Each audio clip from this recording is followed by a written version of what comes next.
Very happy to be here. My name is Peter Joos. I'm accounting faculty. I'm professor of accounting at INSEAD. I am normally based in Singapore, but I speak to you today from our campus in Fontainebleau, and I'm very happy to be here to host this webinar. I won't be doing the heavy lifting. The heavy lifting will be done by Constance and Yannick, and they will introduce themselves shortly. But I just wanted to say a couple of words on what we're going to talk about. Or why we're going to talk about this. This could not be more timely. If you follow the sustainability space and particularly the reporting space around sustainability, you know that these are very, very busy times. There's a lot of initiatives out there. There's a lot of changes happening. And arguably the most important regulatory change that we're witnessing in this space is the EU efforts in the form of CSRD and ESRS. And so today we're going to talk about the Corporate Sustainability Reporting Directive, and we're going to talk about it from a very practical angle, all the challenges it poses and all the opportunities it offers. The proceedings will go as follows. Both speakers will give a short presentation, and after this short presentation, we will have a fireside chat. I will be moderating. I have the chat open, and so if you write questions or thoughts, I will be following those, and then depending on whether the timing is right, we can do them during the presentation, but more likely we will address your comments and your questions during the fireside chat. I hope everybody finds that agreeable. And without further ado, I'll leave it to Yannick and Constance to present themselves and give us a short presentation. Thank you. Yannick, go ahead. Go ahead. I would have said Constance, please. So I'll jump in. So hi, I'm Constance Dapamont. I have an MBA from INSEAD, July 06, and I've worked more than 20 years in the financial industry, where I saw the sustainable finance framework importance coming. And that's how I actually joined Greenemy, first as an angel, but then Euroclear entered Capital, and I joined operationally, and our aim is really to streamline and automate, leveraging technology, this complex sustainable finance landscape. Thanks, Constance, and happy to conclude. So I'm Yannick Leinecke. I'm an expert partner in the BCG office in Munich, with the company now for about 13 years, and I'm co-leading what we call our Global Center for ESG Regulation. And simply speaking, this is our think tank where we basically talk about ESG policy actions like the US Inflation Reduction Act, but also about concrete regulatory actions. And not surprisingly, the topic of ESG disclosure is definitely one of the priorities, and keen to share some perspectives on what we are currently seeing in the market, but obviously also more than keen to engage into a discussion with you today. And with that, I suggest I kick it off. So let me maybe, and the way we've sort of tried to structure that, and we've heard that in the introduction. So I will basically try to provide a slightly more overarching strategic angle onto the topic, and Constance will obviously build on that in order to also deep dive into some of the, let's say, opportunities that technology can offer to address some of the challenges. But what I would like to outline are really sort of 5 C's, and happy to get your perspective. I think as a starting perspective, and we've heard that from Peter in the introduction, what we are currently seeing is really a big regime shift, whereby companies that historically reported against various voluntary standards are now basically facing a regime of mandatory requirements. And unfortunately, we're not talking about global convergence here, but instead we are basically seeing at least a bipolar world emerging, with Europe and the EU CSRD taking a particular approach which differs at least from the approach that the rest of the world is currently taking. Second, what we are currently seeing, especially with our European clients, but increasingly so also beyond that, is quite a high urgency to act, which is primarily caused by the regulatory pressure to be timely ready with the CSRD requirements. Third one, and I will talk about this in a second, is the particularity about the CSRD is that it goes well beyond the climate discussion. So meaning historically, companies used to have built some sort of capabilities when it comes to climate disclosure. They usually tend to be quite okay when it comes to their own workforce. But with the CSRD, we are now talking about covering the full ESG spectrum. So we are talking about 10 different topics to be covered. And as a result of that, and Constance will definitely go into much more detail than I will, this turns out to be a big data and system challenge, because from the companies that at least we've been speaking with, they typically end up having half of the KPIs available, which basically means, given the time pressure we are seeing, there's quite a data remediation exercise ahead of them. And as a last point, and happy to dig deeper into that, there is one, let's say, strong belief, at least from our side, which is really, let's endorse the regulatory guidance that CSRD should be seen from a materiality-based lens, which basically means the regulatory authorities are telling us, please focus your efforts on the topics that matter the most. But that also means, in retrospective, don't waste your capacities on the topics that are not material. So meaning there is some filtering logic to be applied upfront, to be smart about what are really the topics that you have to report against, and whether there are some options you can basically leave out. Good. Jumping into the details. So where are we coming from? I think at least this is one of the strong convictions which also, let's say, guided our initial thinking for establishing a dedicated think tank on ESG regulation, is really that we believe regulations, regulators, policymakers are one, if not the key driver behind the current sustainability agenda. And there are a multitude of reasons. But one key aspect, especially when we look into the disclosure requirements, is this strong aspect of creating trust into the ESG performance information that are being published.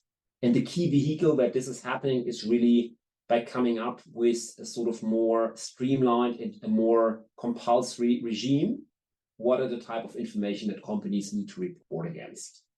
And as mentioned before, I just would like to give a sort of quick glance. I mean, unfortunately, we're not talking about a global convergence, but what's basically happening is Europe at the moment is by far the most ambitious.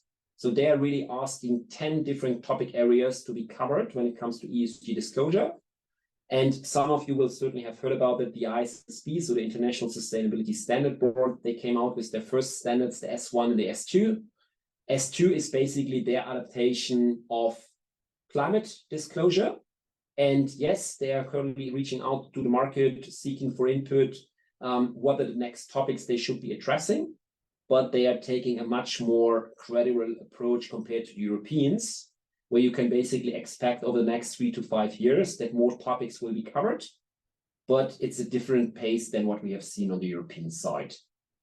And just as a last remark, and I would assume some of you will have heard about that, TCFD, so the Task Force for Climate-Related Financial Disclosure, this has really turned out to be the, let's say, intellectual backbone when we talk about climate disclosure. So this is an initiative which already started a couple of years ago and has really received global recognition. And if you look into what the Europeans are asking for, if you're looking at what the ISSB is asking for on the climate side, then it becomes very, very clear that all of this is inspired by TCFD. So meaning those companies that have opted for TCFD historically are usually in a much stronger position to at least address the climate-related aspect.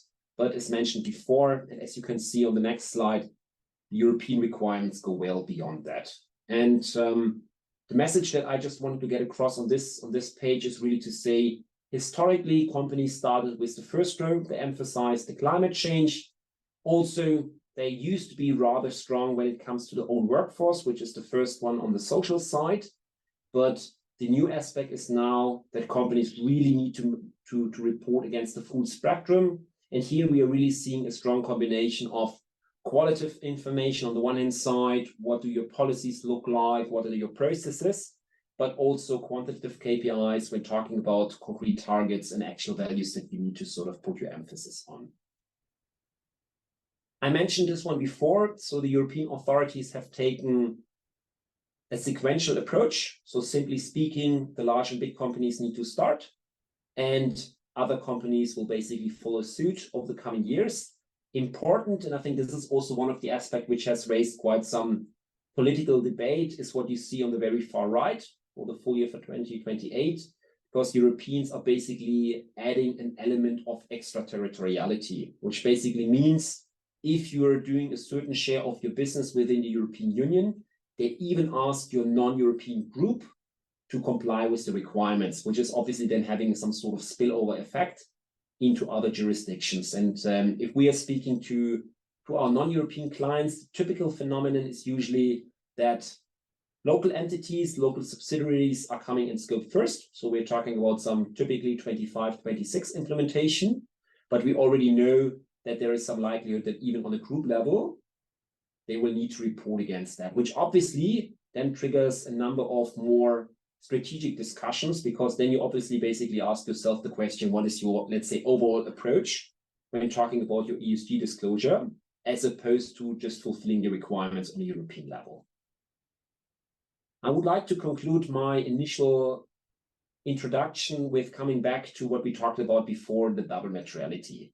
So one of the core differences between what the Europeans are aiming for and why their approach will always be different to what the ISSB is looking for is really the sort of underlying stakeholder group that they're trying to satisfy. So whereas the ISSB is taking an approach which is really primarily directed towards the financial markets, the Europeans have deliberately said, no, we would like to broaden the stakeholder group. We are also interested in the impact that companies are having to their surroundings. And this is also reflected in what they call a double materiality. So they basically ask you to take two lenses, one being the traditional financial materiality, what is happening out there that might impact me as a company. There might be floods, there might be damages coming from that, but they're enriching that with the other lens, inside out, what they call impact materiality, which is basically what influence do I as a company have on my surroundings. And the way they basically think about that, it's sort of basically equal in weight. So you need to evaluate both dimensions to come up with a list of material topics. And the way we are currently discussing this with our clients is typically twofold. So there are two very concrete use cases coming out of this exercise. One being on a strategic side, because it basically helps you to revise the way you have thought about your ESG priorities in the past, by just giving you another impulse. Are there new topics on the agenda? So I give you an example. You might have thought about adding biodiversity in the past. You basically deprioritize that. Now you might be getting a much stronger impulse from the regulatory authorities that this is a topic you might put onto your agenda. So this is on the one lever, helping you to inform your strategic priorities. But on the other side, it's also one of the key, and I would even say the only legitimate vehicle that we currently see if you talk about customizing your reporting obligations to your actual needs. Because if you can argue, and this is done by the data materiality assessment, that certain topics are not material for you, at least from our current interpretation, that's also the only way you can argue your way out of certain reporting obligations that you might be facing otherwise. With that in mind, let me pause here and happy to take any, let's say, interim questions for the time being, but we can also obviously take them at the end. And otherwise, Constance, I'm more than happy to hand it over to you for the second part of the presentation. Yes, so if there's anybody with an immediate question for Yannick, please go ahead. Otherwise, we will continue with Constance's presentation. So do you see my screen? We can see your screen, Constance. Okay. So why don't you go ahead with your presentation? That's probably the best idea. Thank you. I'll start. So first, so Yannick gave you kind of a strategic perspective on this CSRD. My aim now is to kind of give you the on-the-ground practical view, and also I mean, discussing the challenges mentioned by Yannick, but as well the technology opportunity for that can facilitate this process. So just a quick note on the CSRD and the reason why it is expected to have such a broad influence on sustainable finance reporting. There are 50,000 corporates that are under the scope of the CSRD in Europe, and at least 10,000 more outside of Europe.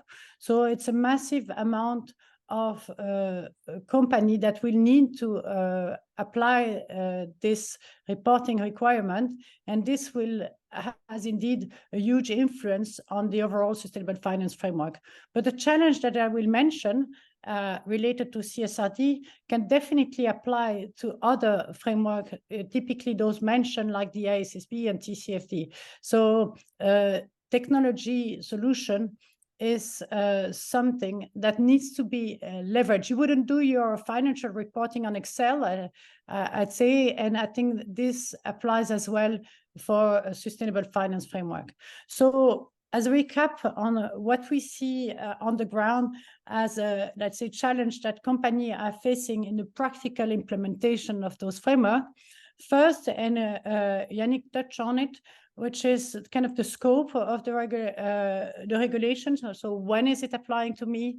What is material? What are the material topics that I need to address? And basically, what data do I already have, and what data are missing?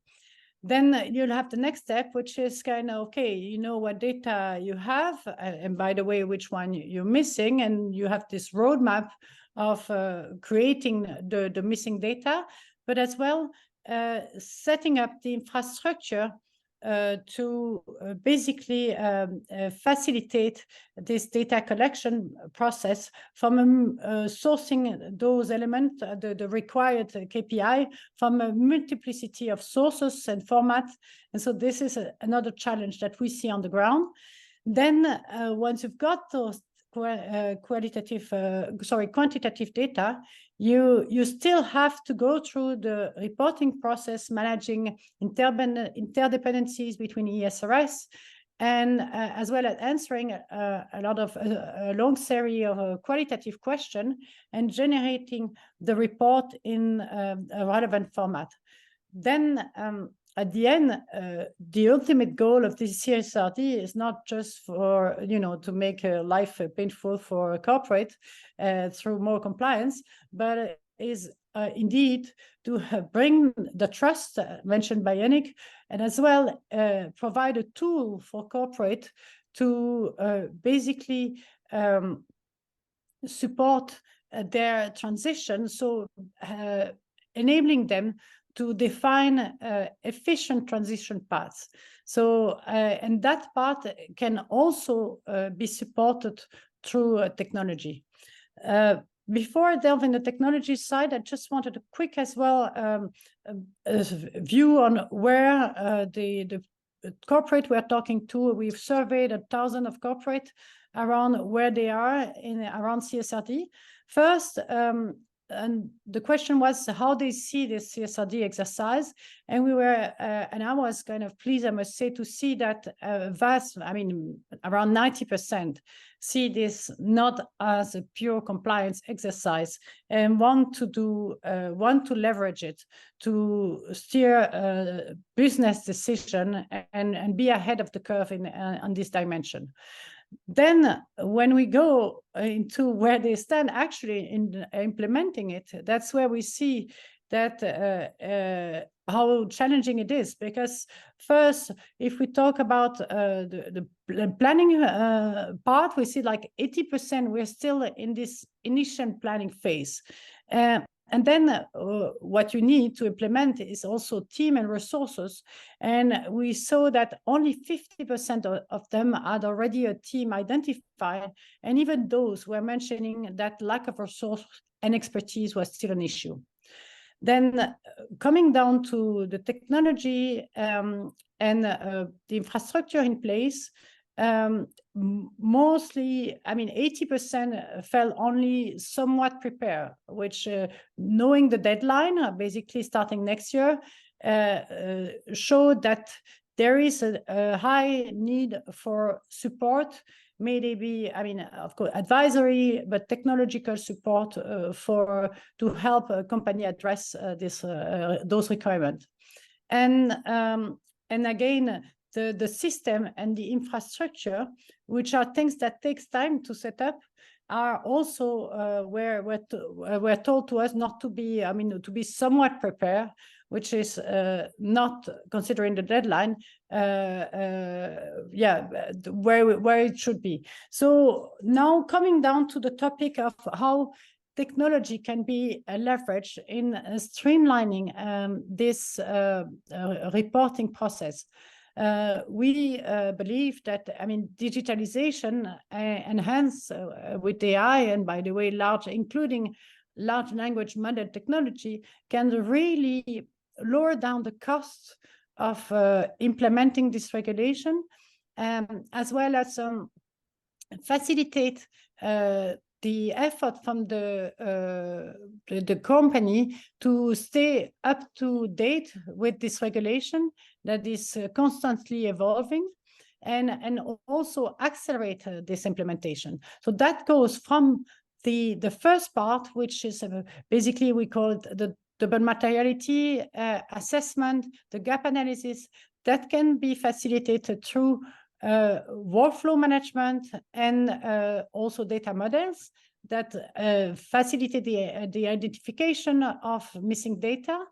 Then it can also go support the technology. The technology can also support the automation of data collection, and after that, the automation and the coordination of the report completion and generation. And finally, technology can also support the leveraging that data to enhance, to accelerate the transition. So coming to the point about data collection, what we see work well, in particular for, let's say, for large corporate, is the setting up of an infrastructure of data that is granular enough to accommodate the fast evolving landscape of sustainable finance framework, and as well as can, let's say, flexible enough to be connected to the multiplicity of sources. So what we recommend, let's say, as a strategy, is to set up a data library, a kind of data lake dedicated to ESG that can connect to your ERP system, that can connect to your sensor data, and then can also connect, because what we see so far is that the data are scattered across the whole organization, sometimes in simple Excel format. And you have two things. You have a long-term roadmap where you would want progressively all this data flow to be structured and automated, the connection automated towards the reporting process. But in the meantime, sometimes due to the short deadline, you may have to prioritize some part that you will automate and some part that where you want to be your infrastructure to be flexible enough to leverage, including some Excel format and that are scattered around the organization. And that ESG data library can then be connected to reporting tools, the sustainable finance reporting tool, as well as your, let's say, your own dashboard, the tool to enable you to track as well your performance. So this is how we think that where we think in the short term the data collection should take part, and making sure that the long-term roadmap totally automates that reporting process, but in an sufficiently agile way that it can accommodate the evolution of the regulation and the multiplicity of framework. Now, what we have in terms of data, the big problem is that it was mentioned by Yannick, 50% of the data are not yet available. And so there as well, there's a big work from the organization to manage various projects to start collecting those data. And here again, workflow management can support that process by enabling the tracking and the assignment of tasks and the tracking of progress in setting up and creating those missing data to start their collection into the reporting process. Another way, and I mentioned it briefly, to facilitate the reporting process is to leverage artificial intelligence, and generative AI in particular is very powerful for that. So and I'm not talking ChatGPT, I'm talking the technology behind, which is a large language model. And where I see and where we see on our side where it helps is at first, if we see a lot of the corporates struggling with understanding the regulation and understanding what is required from them.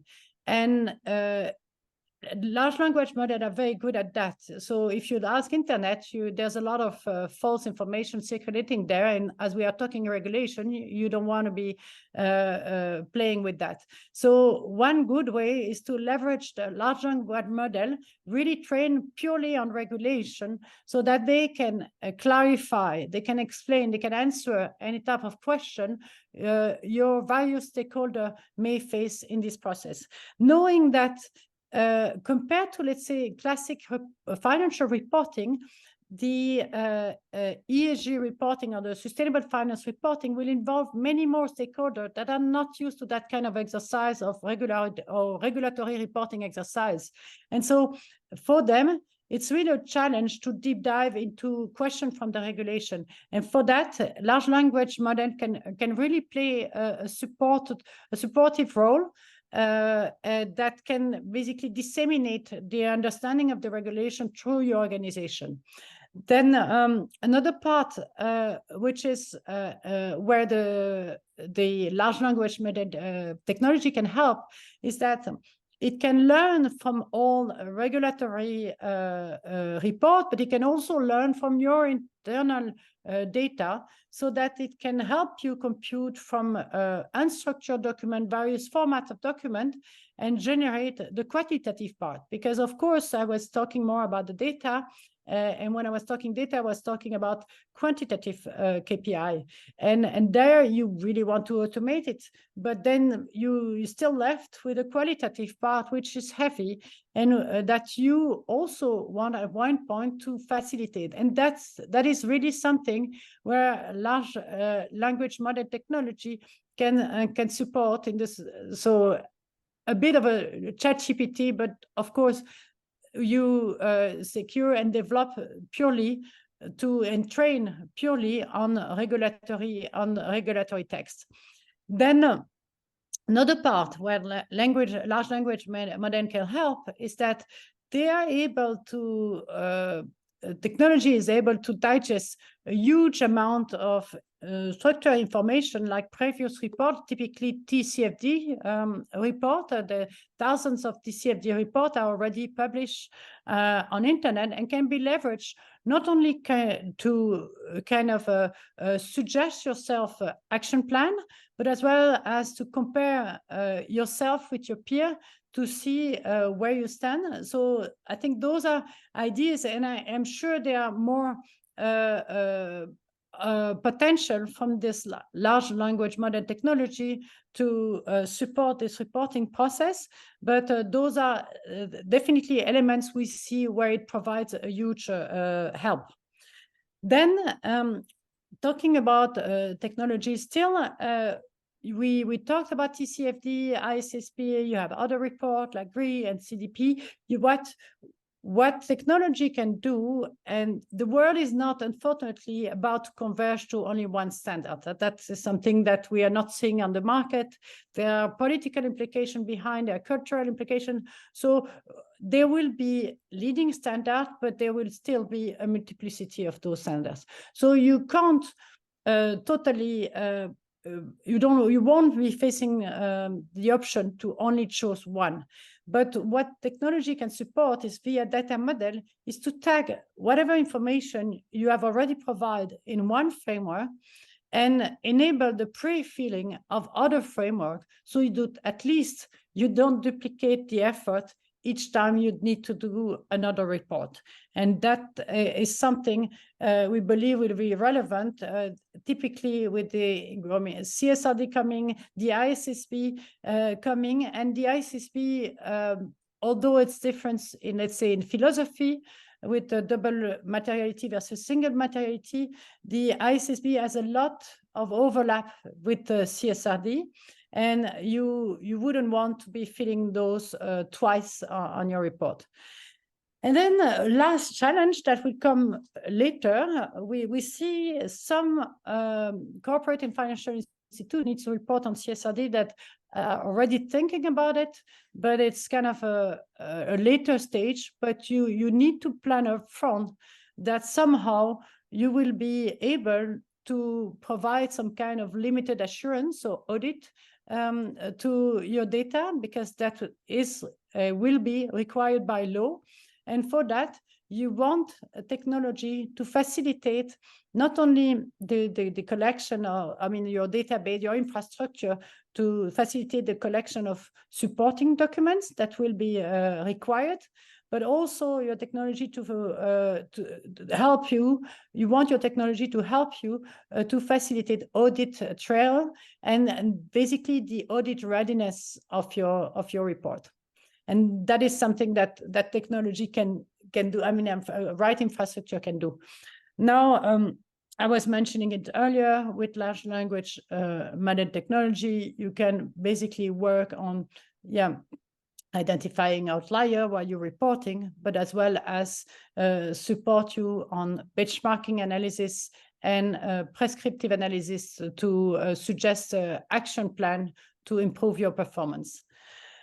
One big thing that we see is that, and I touched on it earlier on from the survey, is that many stakeholders will be involved in this reporting exercise, and many stakeholders that are not all so familiar with the CSRD.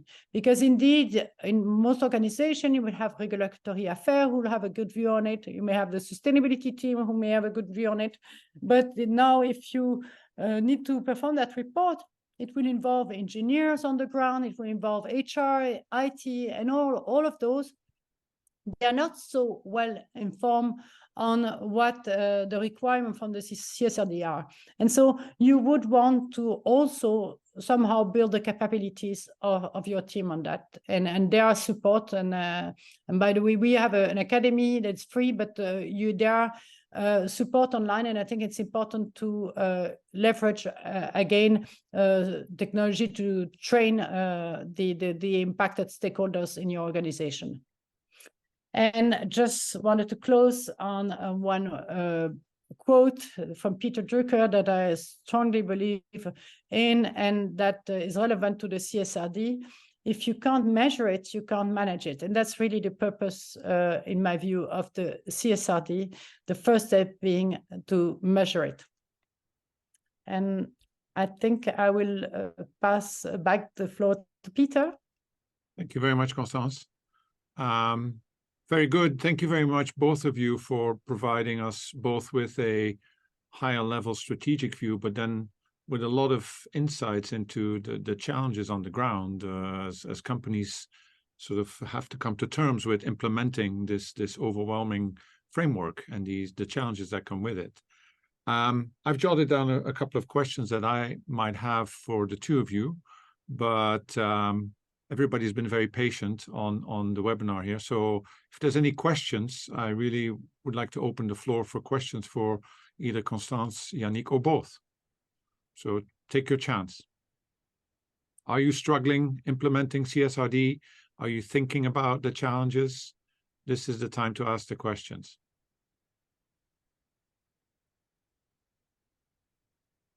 Okay, right. I think I'll go ahead. Go ahead. Yeah, so lots of questions. Thank you, both Constance and Yannick, for the lovely presentation. It gives a lot of food for thought. I am just started working for the sustainability reporting for my company. It's a new thing for us here. I'm one of those in the countries outside of Europe who have to feed back to my headquarters in Europe, which is in France. So this is very new to me. One thing that we tried to do was to define the 4 levers that we are trying to measure: climate and sustainable energy. The second one is people well-being. The third one is care for the environment. And then the fourth is creating value for society. So, but I'm wondering, I hear you mention a lot of standards and a lot of frameworks, which I hadn't heard before. I had heard of ISSB, but I hadn't heard of the TCFD and the CSRD. So I'm just wondering how all this fits into it. I don't know if even what we have measured here is in line with those metrics, and I don't even know if we're measuring it right. It's just a lot of question marks. Like you said, if you can't measure it, you can't manage it. So are we measuring it right? And is it in line with the standards? So where do we start in terms of, I guess, a lot of questions. Where do we start navigating this as a subsidiary of a group who is located in France? Thank you. Happy to take an initial goal, and Constance, feel free to add. So I think it's not uncommon, right, having that starting situation. And I mean, as we said, the regulatory push is just emerging. So we're coming from a regime where basically you had pretty much every choice on what you wanted to report against in the past. This is slowly changing now. But maybe a couple of observations and hopefully trying to address your point. At least the way we have seen these programs work is usually we would expect some sort of central steer to come from a parent in Europe, because ultimately, yes, they will be raising the bar. So meaning it should be them also giving you this sort of interpretation of the different KPIs. Because if you go into the details, I mean, the regulators are relatively prescriptive what they want to have. So they're not just saying these are on the European side, 120 something KPIs. They even provide you with a very granular methodological guidance how you need to proceed. So meaning, yes, this is indeed a sort of step that the organization needs to go through in basically digesting what is being asked from me and how you basically need to mitigate that. Yes, if you look into sort of what both organizations like the ISSB and EFRAG are continuously saying is interoperability. So meaning they are indeed making an effort to get the things aligned, but, and I think that's the challenge, differences continue to persist. So just to give you one concrete example, on the climate side, both standards are asking for what they call transition plans. So what are you basically doing to get down to the 1.5 degree? But if you then look into the details on the ISSB, they give you 3 sentences. If you look into the European guidance, they give you a full page of very detailed requirements. So that basically means you as an organization really need to make up your mind. What is the standards that you have to adhere to from a regulatory standpoint? And then basically sort of translate that into a sort of concrete working plan. But Constance, Peter, feel free to add. I would like to add on this, and I'm totally aligned with you, Yannick, that if you're at headquarters in France, I mean, you'll be under scope of the CSRD and basically the full, including all its subsidiaries. So you'll be basically at one point, it should go down on every world subsidiary of that headquarters in France. So on your point about defining like big pillar around sustainability, and I understand a lot of companies had started that journey to think about sustainability before the regulatory framework came in.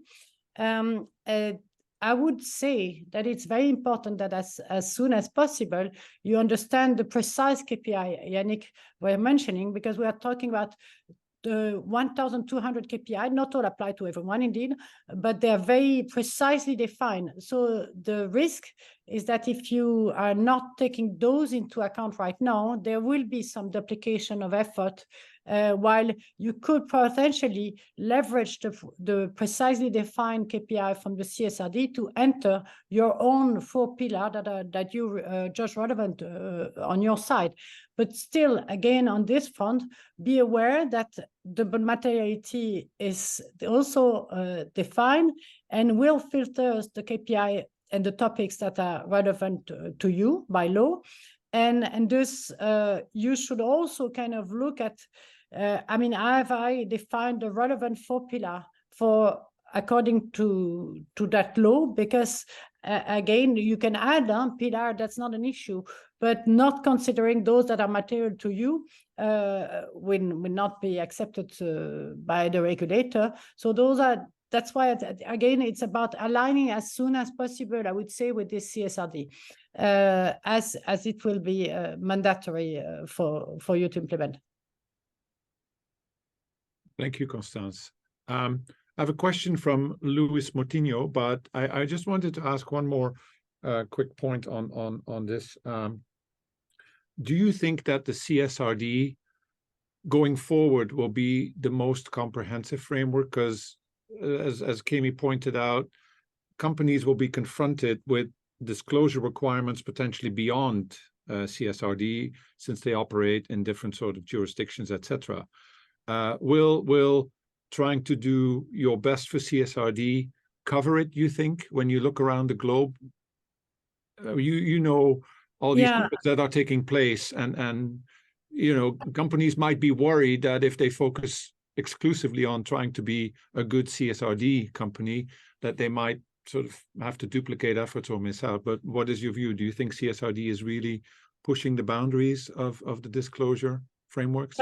If I can jump on that one, I would say that first, I mean, what makes CSRD so important is the scope, the number of companies that are affected. It's extraterritoriality dimension, it's its granularity, and the fact that it's mandatory. So that, I think, gives an answer. But on the other side, you have the ISSP, which is a little bit lighter.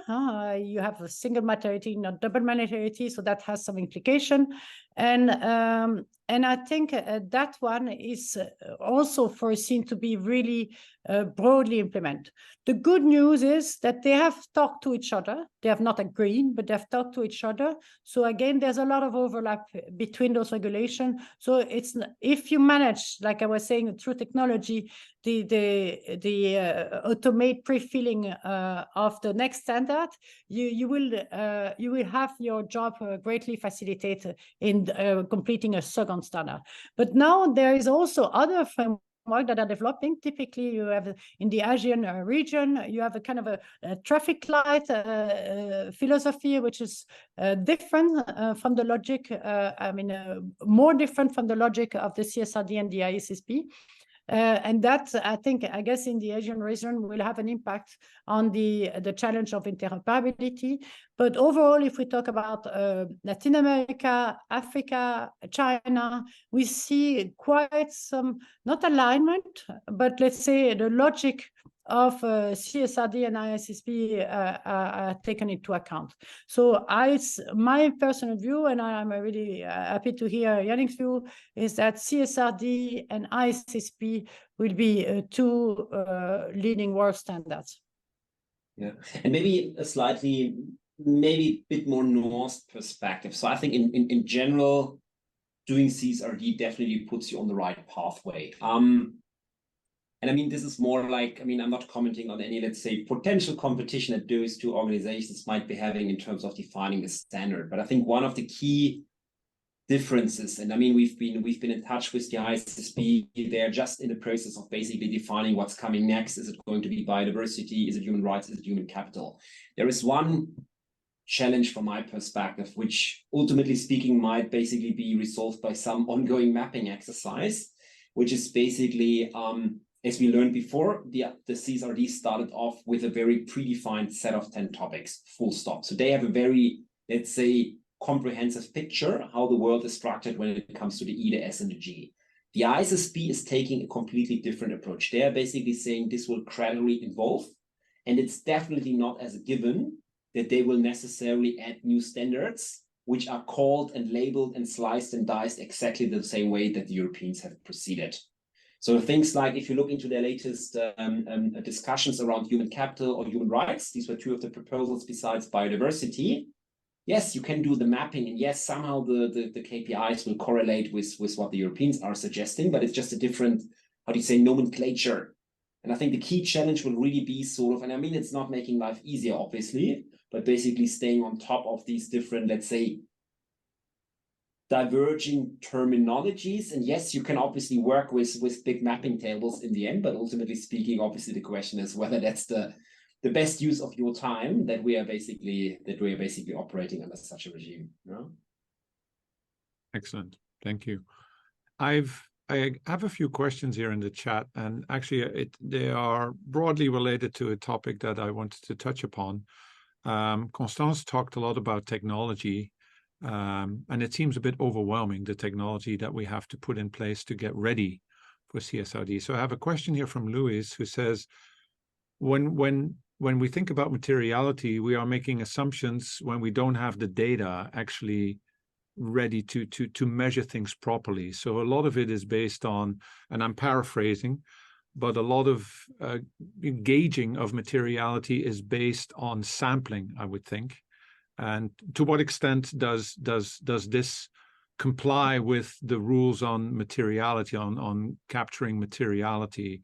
And then I have another question from Maxime, which is similarly, and it's a different question, but it's also related to technology. And he writes, it seems from your presentations that training an internal language model for automating ESG data is the ideal path forward for every corporation. How costly is that? And do you see a one-size-fits-all publicly potentially accessible model for that? So two broad questions, I would think, on the technology approach to overcoming this particular challenge.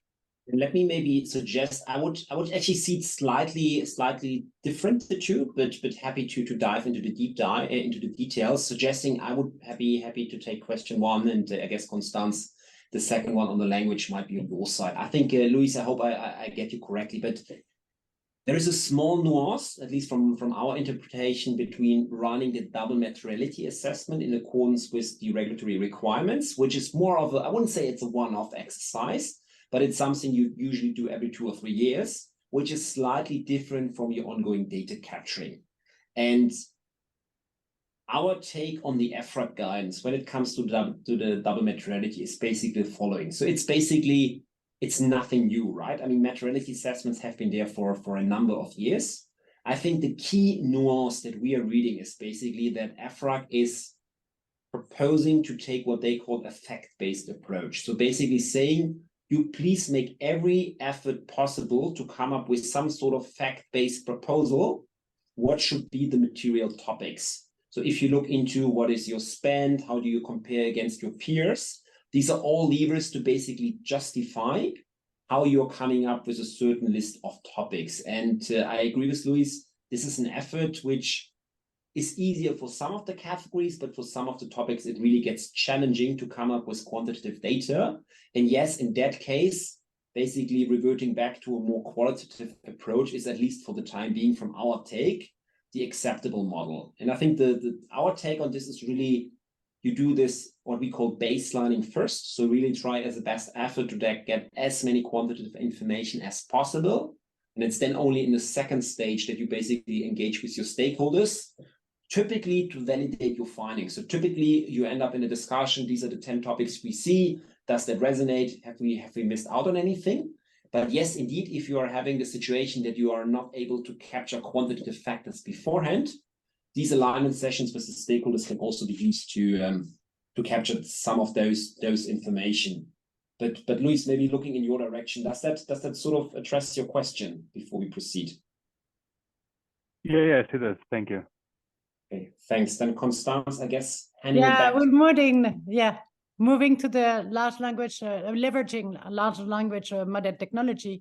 Here, the question was, let's say, about the fact that it's ideal, and personally, I'm highly convinced of that because I mean, regulatory has. I mean, large language model have a lot of potential in the regulatory field with their capacity. But now the question was also on the cost. And personally, but of course, I mean, I'm biased, but it's also the strong conviction that made me do what I do, is that I don't believe in every single company building its own large language model on CSRD.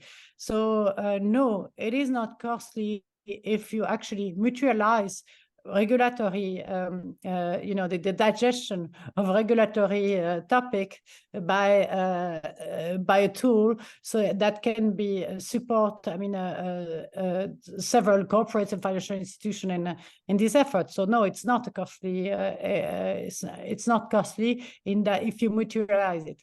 But if you try to do it yourself, and I can tell you the challenge of what it takes. It's basically you, of course, then it's only for you, then it's costly because then you need to, of course, train your model. You need to build to feed it with massive amounts of data. And then talking now not to the large language model part, but to the digital front in general, the regulation is changing, fastly evolving. You have the multiplicity of framework we've mentioned, and all of that needs to stay up to date. And so that's indeed, quite an investment. But if mutualized, it can be quite cheap. I mean, like normal reporting tools in finance. I mean, not all are cheap, but I would say relatively cheap, way cheaper than doing it yourself, basically. Excellent. Thank you very much, Constance and Yannick. I see more good questions popping up, and David asked 2 questions. And David, if you don't mind, I actually would like to hear Constance's and Yannick's view on the second question you asked. David asks, how will the regulator be able to ingest, process, and audit all these reports and data? Because it seems overwhelming. Is the regulator developing technologies on their side to be able to scale and improve audits? What do you think about that? For me, on my side, talking to auditors, I mean, what we see is that they also are looking at the wave that is coming at them. Because they lack resource. I mean, it's a new topic. So before that, no one had to do no one or barely no one had to do an ESG audit. And now you have soon 50,000 companies will need to do it on a yearly basis. So there's a problem of resources. And again, in that front, what our conviction is that technology will have to support that work too, to compensate for the lack of expert resource on this front. So, but in general, the market at one point will stabilize where, auditing your extra financial data will become part of the process. And it's always the first year, I suppose, the first year of IFRS was not an easy one. The next year for auditor was not easy too. And I think the same applies now. You have a first year where it's quite intense in terms of setting up the infrastructure, the process, and understanding the regulation. But at one point, it may take more than a year, but it will stabilize into a more standard process every year. And same would apply for the auditors. And then again, yes, government are also trying to leverage that technology to basically collect the data and be able to provide and supervise. And they also have a lack of expertise, and they also have a lack of resource on this front. I mean, the lack of resource on this field is kind of in every impacted sectors, including the government one. Thank you. I guess not much to add on this one. So I guess fully in line, Constance, with what you're saying. I think the only remark I would like to add to this, really, I mean, obviously it's not the regulators, right? It's going to be the auditors who will have the majority of the burden on them. But I think they're also accounting for, as you know, the limited assurance, which will subsequently change towards a more reasonable assurance. I mean, they're implicitly already or explicitly preparing for that data quality will actually evolve and also improve over time.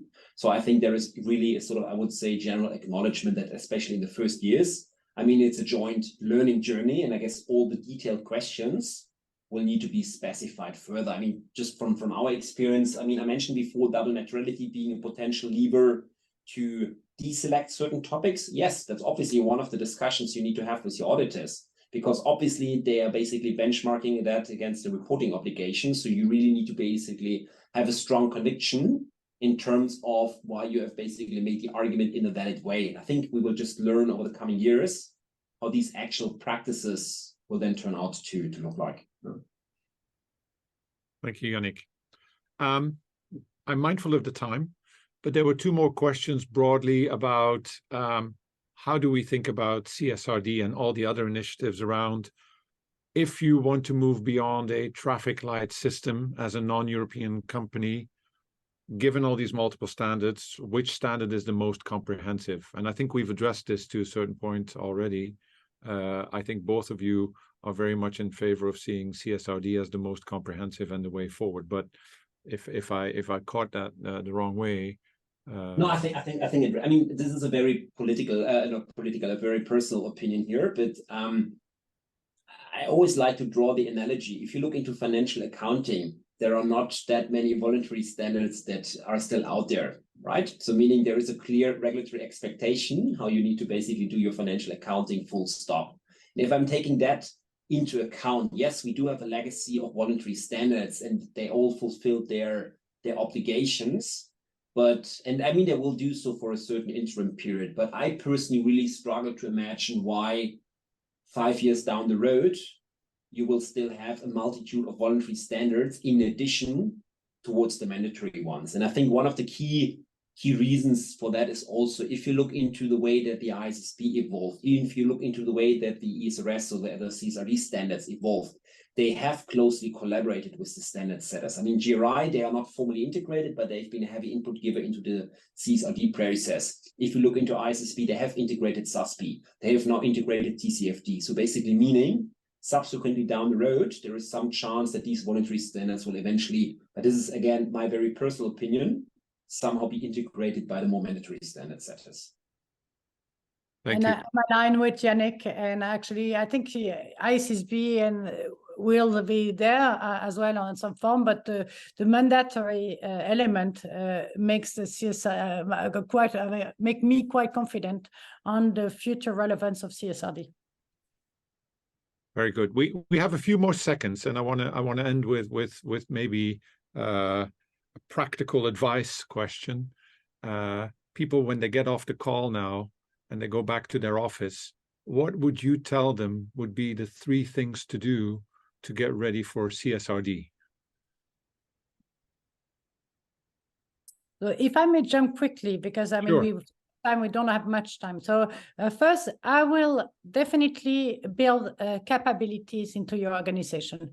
People need to understand not only how to report the process, but also what to do with those figures. At this stage, there's a very limited understanding at all level of the organization, a very limited knowledge on the CSRD itself, how to implement it, but as well on what to do with the figures. And there are many things that can be done and that will have to be integrated into the organization. So building capability is one.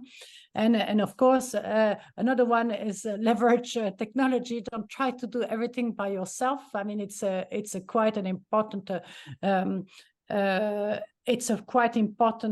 task, and it's evolving fast. And the third element is that don't look at it from a pure compliance perspective. There is a lot of strategic element into it. And so whatever the deadline is for you, if you have the chance to have a later deadline, take that chance to leverage the strategic dimension of it while you still don't have to officially publish it.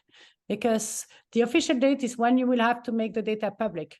But you can still calculate those data ahead and take some kind of strategic dimension to improve your position before you have to actually show it to your stakeholder, publicly to your stakeholders. And let me just sort of conclude by reinforcing the very last point. So we are strongly convinced it's not a pure compliance exercise. You can do it as such, and it's basically a question of cost optimization. We see it as a great opportunity now that you are basically getting this, let's say, regulatory push to address the topic anyhow. This is a good opportunity to also think about it in much more strategic way to properly address the topics typically that go well beyond the climate discussion. Thank you very much, Yannick, Constance. Those are very good closing thoughts for a very stimulating discussion. It's a very big challenge for companies, but I think you gave us a lot of food for thought to approach this challenge in practice and indeed move the organization forward, to not see this as compliance, but to see this as a real strategic opportunity. So thank you very much.